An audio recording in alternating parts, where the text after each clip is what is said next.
kabsat, tayo magluto ng paborito ko, paborito ng tatay ko at ng nanay ko.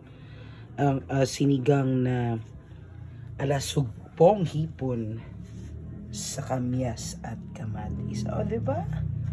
So, ayan po, meron po tayong kamyas, meron po tayong hipon, ang ating kamatis, sibuyas, luya, kangkong, radish, sili. Tara po, simulan na natin, guys. Alright, guys. So, tayo po ay magluto na.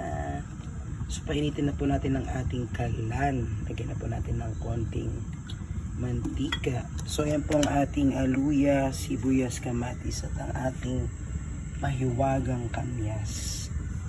So, ayun na nga, guys. Ang ating luya.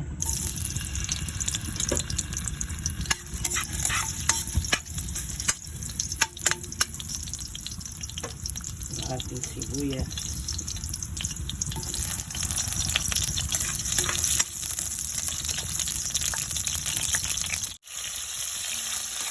So, yun na nga, igisa po natin.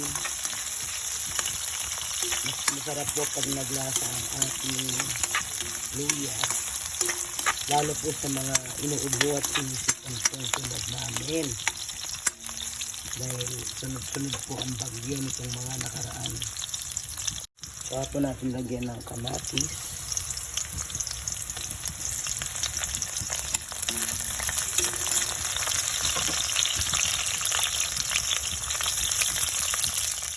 So ayun na nga, guys, gisa po natin yan.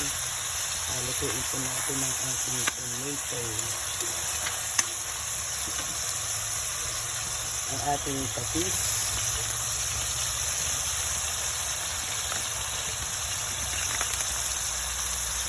Pagod po natin siya mga after few minutes later. So ayan na nga.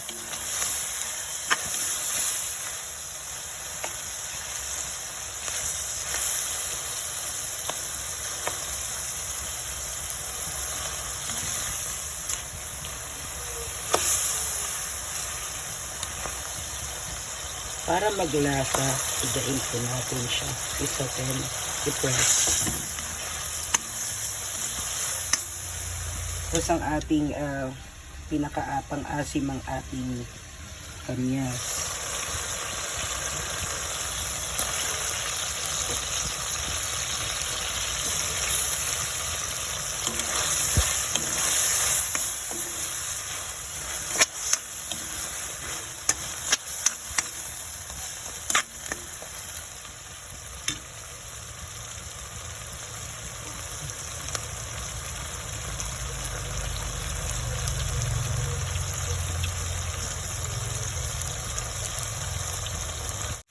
So ayun na nga, guys, simmer lang natin siya ng mga ilang minutes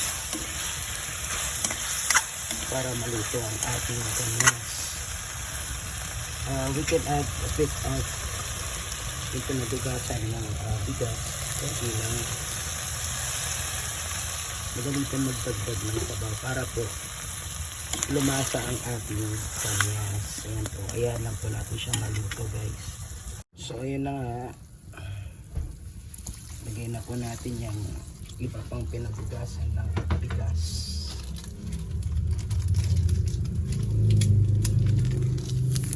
Konting seasoning. Sayaan lang po natin siyang kumulo. We can add a bit of salt.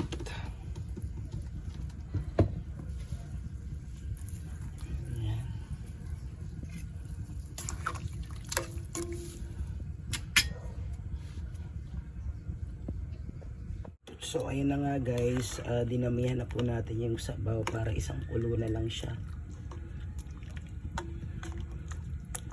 So pag may time, i-ano nyo po yung kamyas para po lasang-lasa yung asim niya. Yan, kahit po pa ganyan-ganyan lang.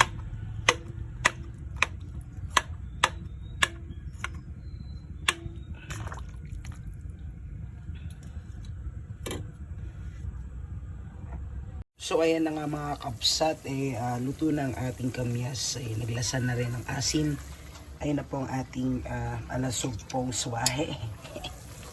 So, pwede na po natin yan ilagay para po lumasa yung pinakahipon sa ating sabaw. Naku po. Unlimited rice na naman po to mga kapatid, kakabsat. So, ayun na nga, nailagay na po natin ang ating napakasarap na hipon. Mas malasa po kasi yung malalaki talagang hipon. So, ayan po ang ating radish.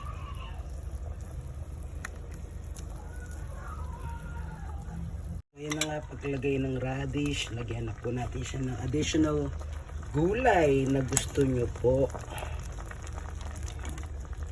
Mabilis lang po maluto yung mga gulay-gulay na yan. Ako po, napakasarap nito. Huwag nyo pong kalilimutan magsaing na at magtimpla na tayo ng patis na may kalamansi at sili. Tapos yung ating okra, lagay muna natin yung tangkay para sabay-sabay na maluto yung medyo late malutong gulay. Ano daw yun? Yung late. Ayan po. More gulay, more fun. So ayun na nga guys, lagay na po natin yung dahon ng kangkong para kumain na po tayo. Ay naku po, ayan po ay paluto na in few seconds later kasi po mabilis pong maluto ang dahon ng kangkong. So ayun na nga, panigurado po ay pang only rice na naman nga po ito guys. Ano pang inaantay natin? Magsikain na po tayo guys.